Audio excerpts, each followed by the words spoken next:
Hello everyone, welcome to Microeconomics. Today's topic is regarding public choice and special interest groups along with the economics of politics. Within this section, we're going to cover public choice theory, the political process, and the market activity along with voters and rational ignorance. We're also going to see interest groups, rent-seeking behavior, and the current economic and political environment of the economy. Let's get started with public choice. Public choice theory is a special branch of economics in which principles and economic tools are applied to the public sector decision making. Public officials have been elected to serve the interests of the public, to make decisions on behalf of the public and improve the public's general economic well-being. Within public choice, we're able to see that often cases there's a big difference between the market sector and the public sector, which we can see that people behave differently on both sectors, because both sectors, the private sector and the public sector, have different institutional arrangements. It used to be traditionally that the public sector will look on behalf of the interests of the public and make public policy that best meet the needs of society, and the private sector or the market attempted to maximize economic private sector, market sector gains.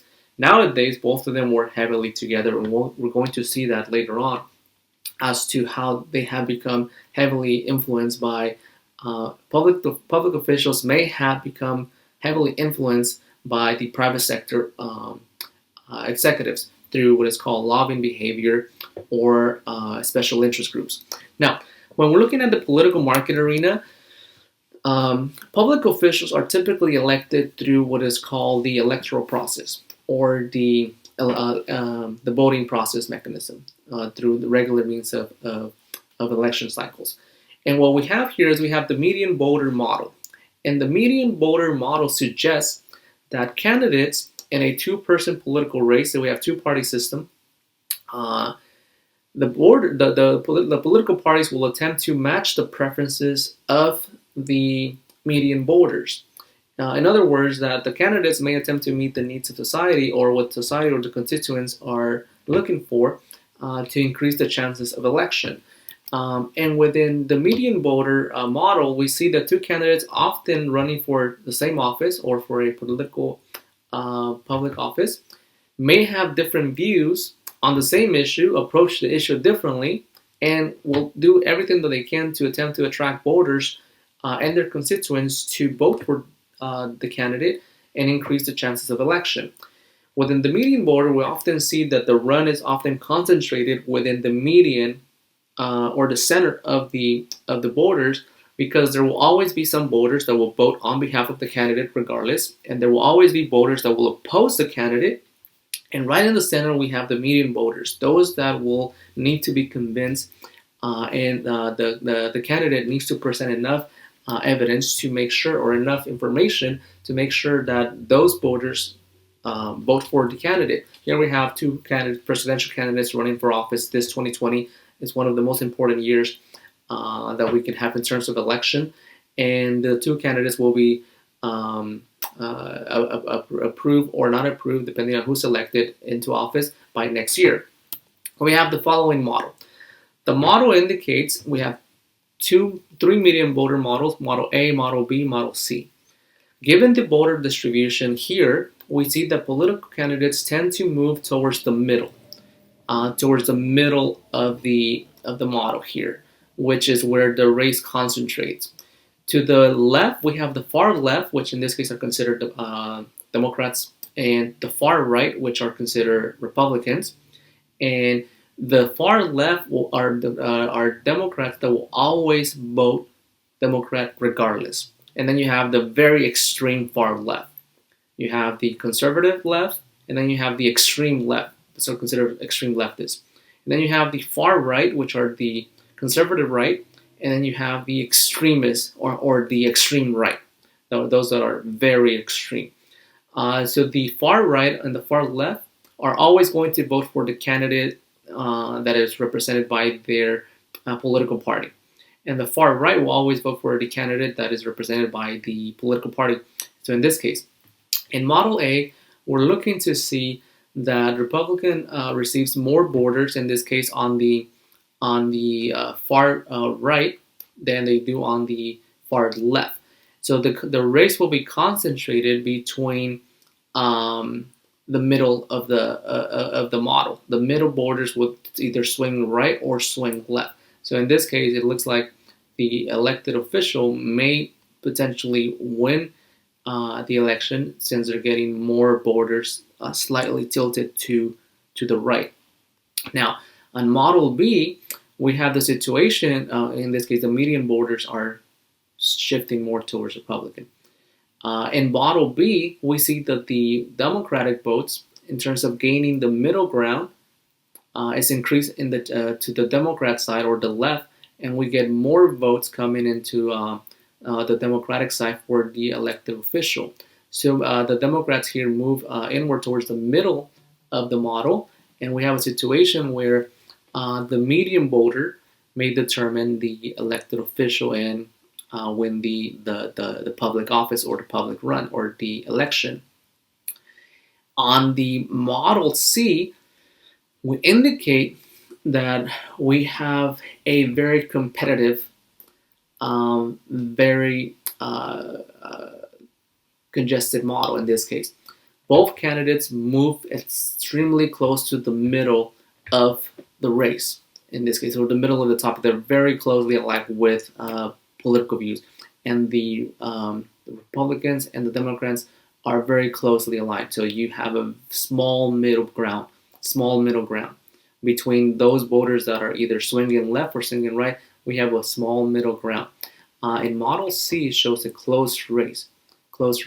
So as the election gets closer and closer, we get to the final stages, and over time, this middle ground becomes the determining state, the fighting grounds.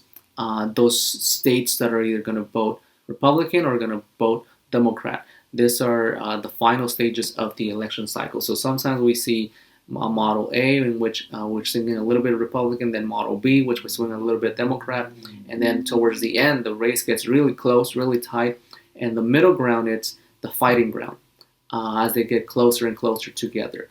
The median voters, essentially, the main party that the main individuals that determine the political elections. Now, the U.S. has a special system, which is the Electoral College, that elects candidates typically into office. So what does the theory predict here within the median voter? Candidates will label their opponent either as too far to the left or too far to the right, as we have seen. In often cases, they are either very leftist or very right, or sometimes centrist when they focus on the center of the issue or the center of the topic. But often cases, they either are right or left or Republican or Democrat. And how extreme they are, it really depends on who is running for office. The candidates may call themselves as potentially middle rowers or centrists, either not too right or not too left, and they may consider options or both. And in the case of the candidates running for office, sometimes they typically go to the polls if they're not doing well, or to make sure that they are reaching the public properly, or mentioning the topics that the public is concerned with. And if they are not doing that well, they will modify the position in order to improve their chances of election against their opponent. So here we have the 2020 most recent polls that have been taken by after the debate, and also this is for Wisconsin, who's doing a better job in terms of economic issues in the U.S. Policing and criminal justice, most people swing towards Joe Biden, so they swing left to Democrat. Coronavirus, Joe Biden here, they swing left towards Democrat. Dealing with China, they're very close here, swinging more towards the right for Trump. And the economy, this is very close. Most of them are swinging right towards Republican in terms of various issues and various polling. So polling is important because it allows you to see the direction of candidates and where they are in terms of the public. Candidates, point number 4, will often tend to speak either in general terms or instead of specific terms, but in most recent elections, they have focused on very specific, very important issues that have determined or won the elections. and there can be highly criticized or highly controversial topics or important matters, but they're getting very specific in terms of how to run the economy. You have broader economic issues, and then you specify certain policy making or certain issues to redefine the standing ground. Now, in the U.S. system, we have what is called the Electoral College map, or the Electoral College system, that eventually determines who wins the election, or who gets to become the president of the United States if the candidate is running for office. Every state is assigned and allocated different electoral colleges. So here, California has 55, Oregon 7, Washington 12. Across the nation, every state has different electoral colleges. And the electoral college essentially are elected officials that receive the voters of the public, the votes of the public, and in turn should represent the public to elect the president of the United States. There's flaws within the electoral college system because it hasn't been updated for a lot of years. So some people are urging that the electoral college system is not yet updated to reflect the true voting system of today. So, and then different states have different electoral colleges and so on.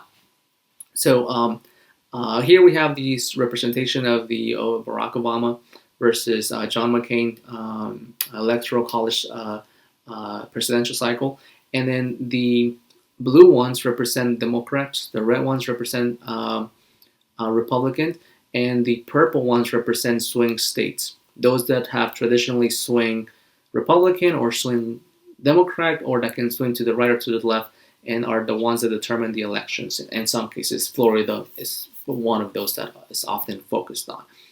There's some states that will always vote Republican, and there's some states that will always vote Democrat. For example, California has been voting Democrat for like the last several elections, and some states will always vote Republican no matter what. And then we have the swing states, those that are the fighting grounds where the campaigns may focus on, because those can shift right or shift to the left. So it's important to vote. Please make sure to vote this election year. It's important for various reasons. The economy and the political arena has shifted or changed a lot dramatically, so we need to vote. It's important to vote, and your vote counts. So please go vote if you're able to vote this year, and encourage people around you to go vote. There are some improvements that need to be done to the electoral college system, but we have to increase our voting system.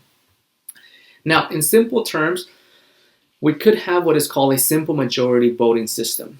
And a simple majority voting system, it's considered in this case where the greatest number of people get to decide the outcome of the election. So in the simple majority system here, the rule is very simple. If you have the greater number of people, they can decide on whether or not to vote or not vote. And if we get the greater count, then by simple majority, we win. So here we have the situation of getting a statue. Constructed somewhere in the middle of the city. So we have the conditions of the statue. We have individuals, cities here,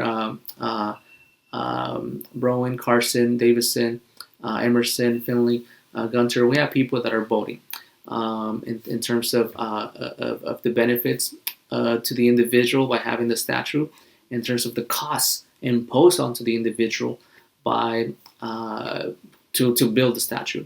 So in the simple majority case, you have to look at the benefits and costs. If the benefits are greater than the costs, then you should vote in favor. So in this case, Applebaum has a greater total net benefit. His benefits are 150 over the costs that is imposed on the Applebaum. So he has a net benefit of 50. And then Broen has a total benefit of 140, and the total cost on Broen it's 100. So this person has net benefit of 40. And then Carson, in this case, these are cities. Looks like they're cities. Carson has a benefit of 130.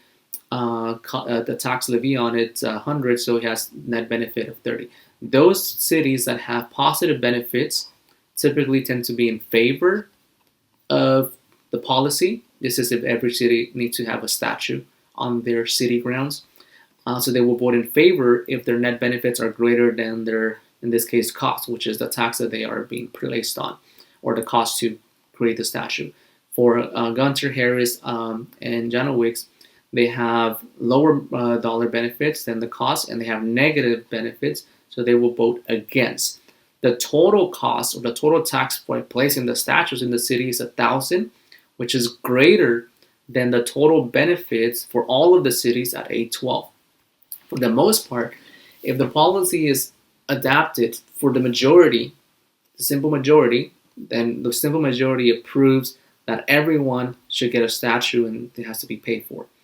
It may be inefficient for those that are not going to benefit, here they're against, because it benefits the simple majority, but it does have some people that are affected, that they don't have no benefits, which are those that are against have negative benefits. So simple majority works. It typically, if you have benefits that, for the policy, benefits of implementing something, that you will tend to vote in favor of if your benefits are greater than your cost. For the people that are against, is because the benefits are less than the cost and they tend to vote against the policy. So here we have a real life scenario, real life situation in which Congress approve a policy using the simple majority in the Senate. So the blue indicate that they voted in favor, aye, and the red indicated no, nay, and there were some people that may abstain in voting. And typically, when you apply the simple majority vote, they have to win by at least by one. Here we have 51% total approval and 49% against, 49% against. By simple majority requires at least to have a simple majority versus those that vote against. There's different types of simple majority methods. But the basic simple is, as long as you win by a simple majority of one, then you may apply. Or sometimes it requires a 2/3 vote in order to approve the policy. So there's different types of simple majority system, but here we're looking at the benefits, which is cost, or the numerical value. Often cases when we vote, there's important things that occur. There's benefits for voting because you get to vote and you choose the policies that are going to come along with the public official and the policies of the year. But there's often situations in which there's a low voter turnout. Not everybody shows up to vote. People think that it's not of their importance and they don't have to go vote. So there's low voter turnouts due to the cost and benefits. Often people are working. Sometimes people is not of their concern. They're not informed. They don't read the pamphlet. They don't read the policy. They don't care, or simply is not of their interest. Consider, for example, what happened to Los Angeles, Chicago, New York, and Philadelphia, where only about 25% of the population, less than 50% of the population, actually voted for the mayors in office. So here, Eric Garcetti for Los Angeles, for example, was voted by only 23% of the population. As a matter of fact, it was probably voted by the it could have been elected by the majority of the officials already in office, because the public only showed up by 23%. Less than a quarter of the LA population actually voted for Garcetti. And you could say the elected officials in office might have voted for him the most. In terms of ratios, the probability that one person's vote will determine the election is relatively zero. So if you think, oh, if I don't go vote, I'm just one vote, it doesn't really matter, because the probability that it will really determine the election, it's close to none. That is because, for the most part, we don't have a direct voting system. We have an indirect voting system. You get to vote on behalf of a party or on behalf of a person that will vote for Eric Garcetti. So your vote may not necessarily count, but it's important in certain elections. The probability that one person's vote will determine the outcome of an election is very close to zero at the U.S. national scale, because we have the Electoral College. Like California will vote Democrat regardless if I vote or not, but my vote counts. It's important. It's going to vote for the party, as I already showed you in the map. It really matters where the states are swinging in the directions. If we had the popular vote, for example, the simple majority vote and the popular vote, where the candidate wins based on the public's vote, then at that point it does matter. When you have indirect voting system, it's a little bit controversial. Here in the case of LA, it would have mattered. If you had 23 people showing up to vote and 23 voted in favor, for example, this 23% voted for Eric Marchetti. If the other 24 people voted against, then at that point it would matter if it's direct. What is the person's cost of voting? Let's take a look at why sometimes that people may not choose to vote. What's the cost to showing up to vote? Well, we have Mark here. Mark has a cost to vote and a benefit to vote. So the cost of voting is the following. He has to drive to the poll, get himself there. There's an opportunity cost. You have to put gas, you have to drive, you have to waste some time driving there. There may be traffic, it may be close to your house or not. Plus the cost of standing in line. It could be a long line, could take an hour. Plus the time of filling the ballot. This is just standard. If you're lazy filling up the ballot, then that I can't really say much about that. But the driving to the poll requires some time. The standing in line requires some time. You can spend 3 hours in voting, so those 3 hours could be used something else. So you could decide not to go to vote. But there are significant benefits. You get to vote for policies that will be detrimental to the future of your well-being. So if Mark's benefits of voting are zero, if he has no interest in voting, then he's better off not going to vote. Then his costs are greater. But if he considers his benefits greater than his costs, then he's willing to take that time, the 2-3 hour time, to go out and vote and make the rational decision that best suits Mark. So voting is a rational decision.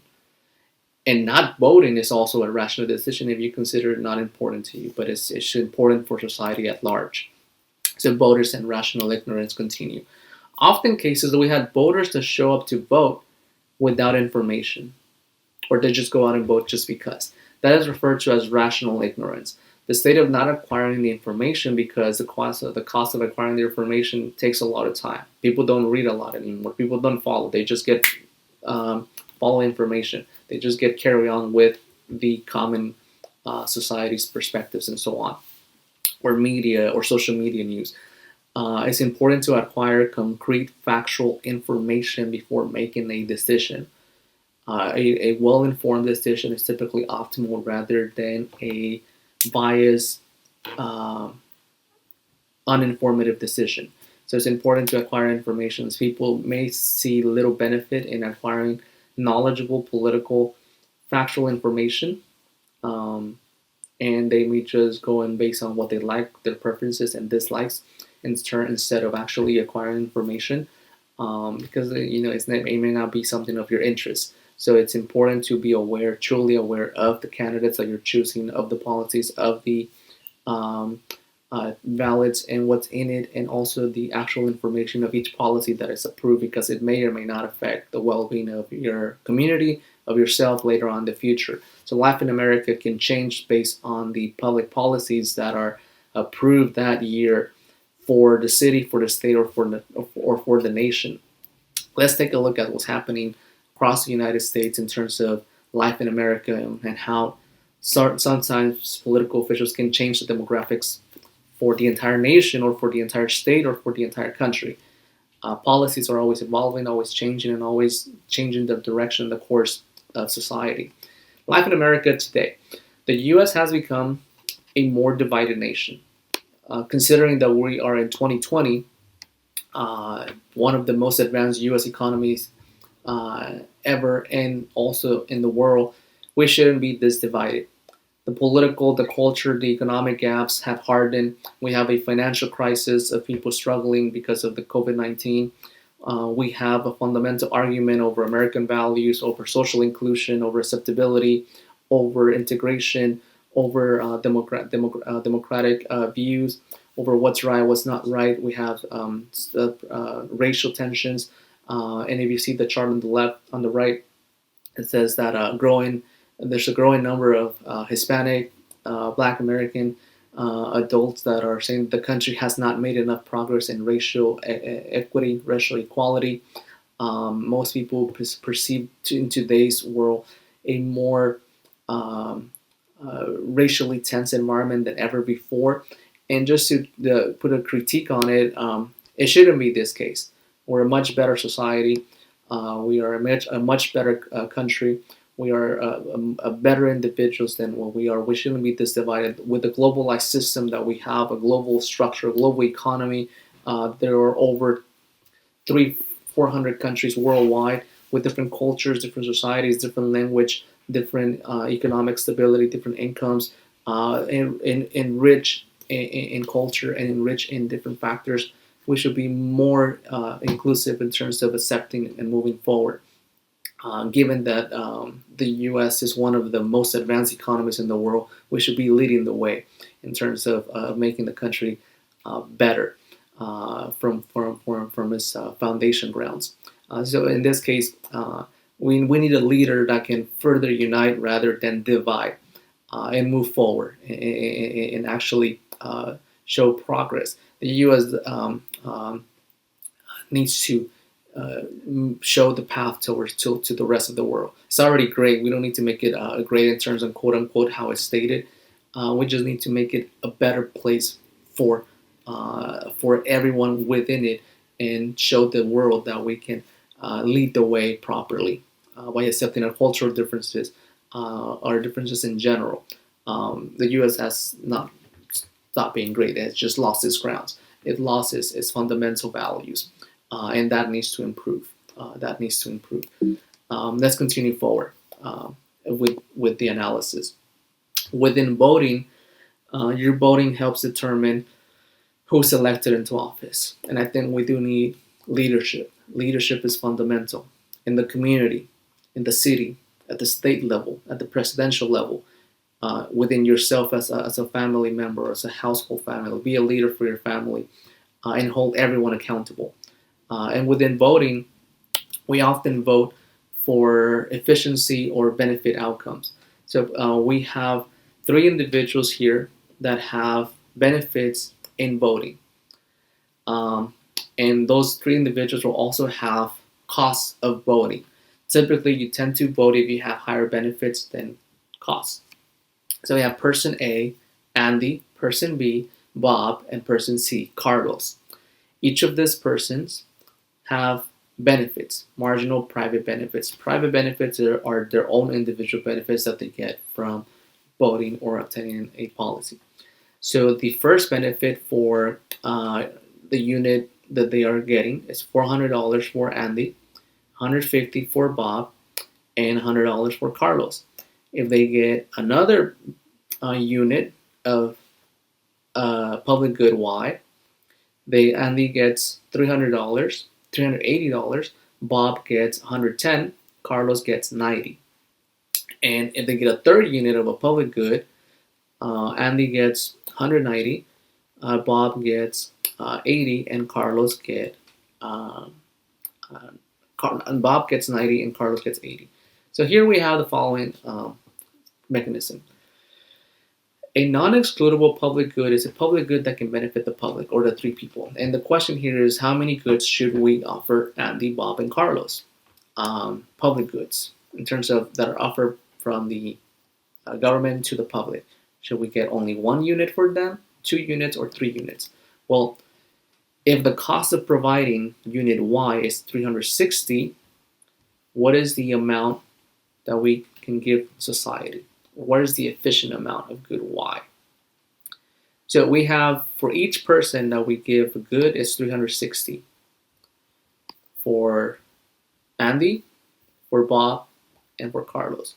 So as long as the marginal private benefit is greater or equal to the marginal cost of the good, we should get the product. But the question here is, what's the units of Y that we need to give to Bob? 1, first unit, 2 units, or 3 units? That's an important question. So here for Bob, we can give them 1 because the benefit is greater. And we can give Andy 1 and 2 because the benefit is greater. But the question here comes really into the first or second unit for Bob and Carlos. What amount should we give them? Well, to do this, we have to do it in this way. the efficient amount of anything that is given to the public, it's equivalent to the marginal social costs and the marginal social benefits. So where the marginal social benefits for all of the society, the marginal private benefits plus the marginal external benefits for any external party should be equivalent to the marginal social cost, the private costs of the person, plus the marginal external costs for an external party. So where the marginal social benefits are equivalent to the marginal social costs, we should provide an optimal quantity. So here, the way we can answer this question is we have the marginal social benefits for all of them. We have 400 plus 150 for Bob plus 100 from Carlos. We have total benefits, marginal social benefits of 650. 650. So the first unit, we could give them the first unit. And for the second unit, we have 380 plus 110 plus 90. We can still give them the second unit for society. They're part of society. For a third unit, 190 plus 90 plus 80. We have a situation where the marginal social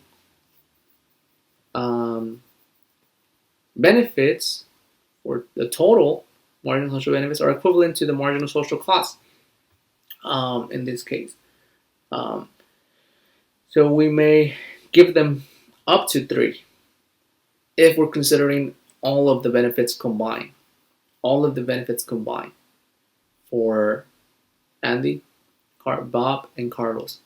If we're considering all of the total benefits combined, then we should give them up to 3. If we're considering the individual benefits, then only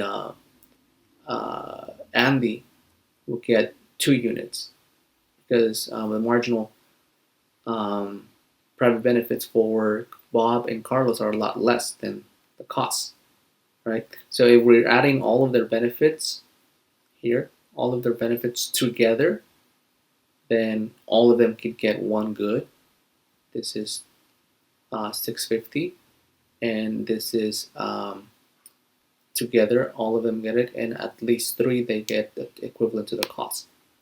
Now, we need to do the marginal social benefits for society, and they need to be equivalent to the marginal social cost for society.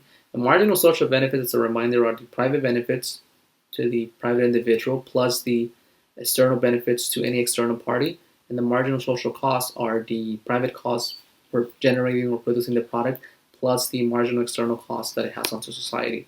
So if we have marginal social benefits, the marginal social benefits equivalent to the marginal social costs, we should produce an optimal quantity.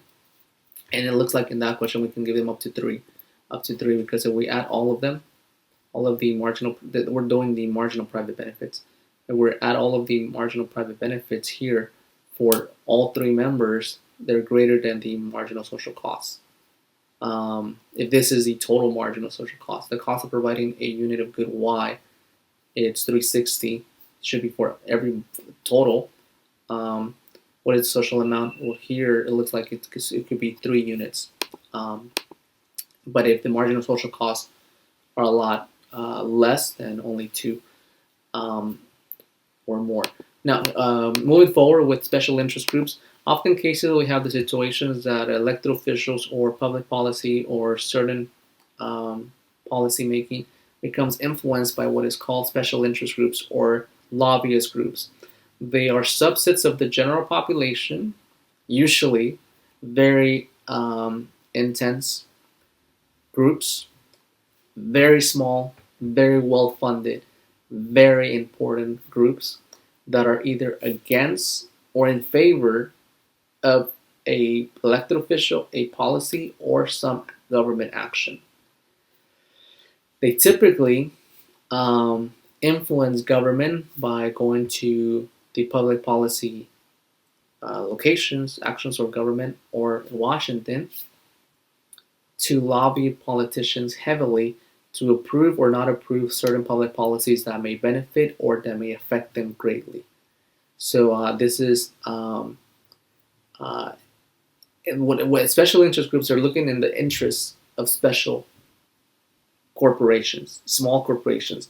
Special interest groups, they may not necessarily look at the interests of the general public. They don't. They look at the interests of private corporations or certain corporations that may be private, public, or non-governmental organizations that have special interest in making sure that the policy or elected official serves the interests of the organization rather than society at large. And they fund the campaigns, they provide donations, they provide assistance, or sometimes they become quote unquote advisors to the official.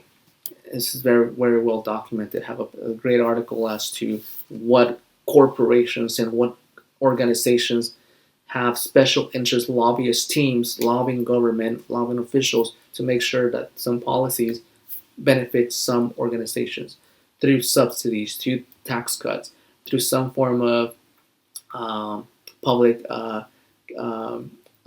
policy making. This is done in a lot of different countries. The U.S. is very subtle in some, but we have actually seen various cases today of certain corporations benefiting a lot more than the public. And other countries do it just unscrupulously. So we have, in the case of information and lobbying, special interest groups become or fund or get lobbyists. And lobbyists are a group of lawyers, a group of well-informed representatives that go into the public official arena or place, and they lobby the officials to make sure that politicians act on their favor, on their behalf. In often cases, this may benefit the company and indirectly affect the public because funds may be deviated to one company instead of public funding. In often cases, this may be good because the company may generate employment. It's argued that with more company private sector activity, there's more employment. So there could be benefits and there could be consequences.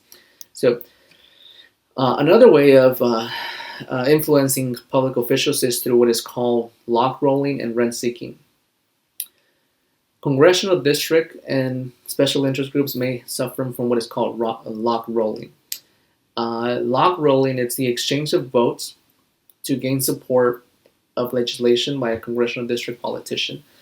And this is often done within politicians that often support another politician, and in return they expect later on the favor return. So they may give their vote today, and later on they may expect the politician to that they voted in favor to give them their vote later on. This is typically either done through certain districts or certain within the House. Also, they work together. They act together as a team, and they may do a lock roll, which means I give you quote unquote I scratch your back, you scratch my back, type of thing. I help you now, you help me out later. I vote for this policy, you need to support my policy later on. So this lock rolling, it's actually rolling over your support for a candidate and have them later on support you. In often cases, it may be good legislation that may be in the best interest of the public if they are in the same interests, or sometimes they may not. So log rolling may not be as bad, but it's within the arena. Rent-seeking behavior is a little bit different. Rent-seeking behavior is when a policymaker or an individual or any party or group spends resources to directly influence public policy, a public official, or an elected candidate to give them some form of benefit. Or in the most better way to say it, it's redistributing income to themselves rather than the public. And there's documented reports of public officials doing this. The city of Bell had one. Mexico, other countries, they often seek either the politician ask for a kickback, rent seeking, or some direct funding, or indirectly. And I have here a map of the countries that are least corrupt. Another way of putting it, trend seeking is a lot more subtle. Those that are red are highly corrupt. Latin America, Mexico, African countries, and in Asia. Denmark, least corrupt. The number one country that is the least corrupt. Finland, New Zealand, Sweden, Singapore, Switzerland, Australia, Norway, Canada, Netherlands, Iceland, Luxembourg are the least corrupt. The yellow countries are the least corrupt. But rent seeking happens all the time at the local, at the state level, at the federal level. It can be done through some donations, the modern way of doing it, fundraising campaigns, heavily funded organizations, heavily funded campaigns, and later on, typically, the way it has become, in my perspective, in my view, is that nowadays most elected officials may serve some, not all, the interests of the organizations that funded them, and then later the interests of the public. Who knows? It may be just my own interpretation. So rent seeking could have a negative effect on society, and lobbying. Congress is well known to happen in Congress significantly. So, as the concluding remarks, there's a lot of things happening in the world, locally, in our country, in different countries.